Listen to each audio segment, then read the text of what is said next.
Precious Lord, take our hand. Well, y'all, me and Brother Minister Edwards here just want to share a little something with you. And we salute all of that represented in that opening piece. The history. So big of a price has been paid for our young ones to have a better opportunity, Brother Minister. That's right. But because they are the Y generation, the X generation, and the unknown, they bring things upon themselves that's a burden to us. The burden to elders. Somewhere in one of the scriptures, I think it's somewhere there in Exodus, Yes. probably around the 20th chapter, somewhere up in there, it says something to this extent. He that curses his father or mother shall surely be put to death. You know, when I was a boy, them grown folks would tell you, I brought you here, I take you from here. And we took that on, Brother Minister, to anybody else older than us that could be our parent.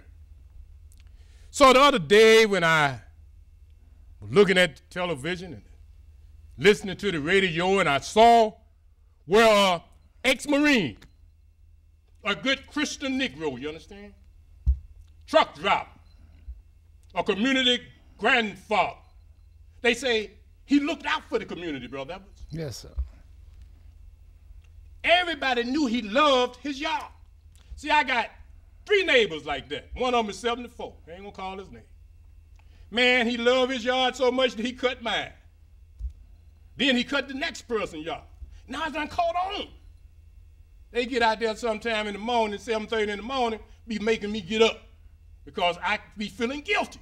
If they out there cutting the yard, at least I can get up and bag the grass. That's right. So y'all didn't think Negroes did that. But some of us got community. So I understand how this man felt. You got Junebug and his little fox terrier.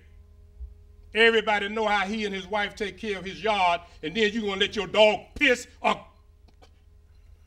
crap on the yard. On his yard. On his yard. Yeah.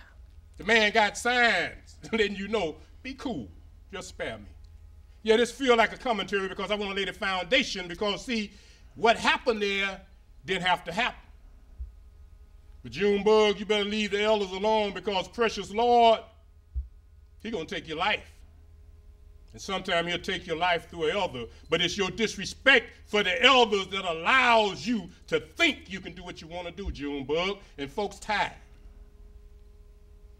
Brother Minister, help me out there. Well, you know, when you look at the whole story, this young person with his dog told the elder, say, well, if you pull a gun on me or you do anything, you better use it or you'll never get another chance to do it. Now, what position did he force this elder into? Say, if you don't do what you're going to do, you will never get a chance to do it again or try it again.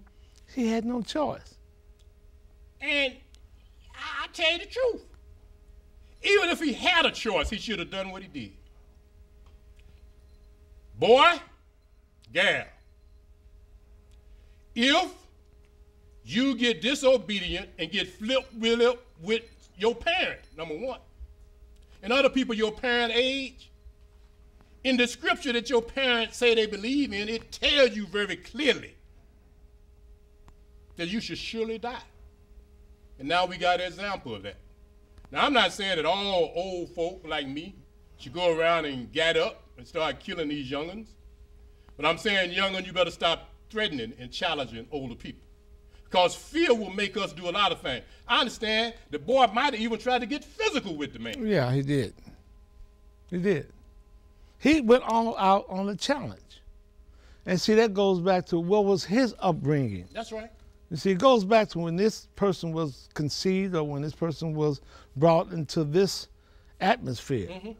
What did he learn? Because apparently he didn't respect his mother. He probably hated his father. So therefore, here he comes from this woman's womb, come from this man's testicles, and then he gonna hate them. So if he hated them, what you think he'll do to me and you? That's right. And I know some of y'all, this is a live show, y'all can call in here. I was reading something in the Sun Times Thursday, and I'm gonna sort of read it, because see, if I ad-lib, y'all will be hating. And I'm gonna tell you something, you might want to take your young'un and send them to bed, because this is grown folk business here. And for you women that think you can tell grown men what words to use, you might need to go wash some dishes. Because don't be calling here talking about what words we should or should not use. You need to stay in your place. And then you might be able to sit over there somewhere and learn something. I'm just telling y'all, because I might get a little steamed up in here. Now this European, it's hard for me to read his column because he be sort of negative. Dude, John Kiss said that the death of a young man, allegedly at the hands of an old man, this is ugly, is sad, but not particularly newsworthy. Can you imagine this European?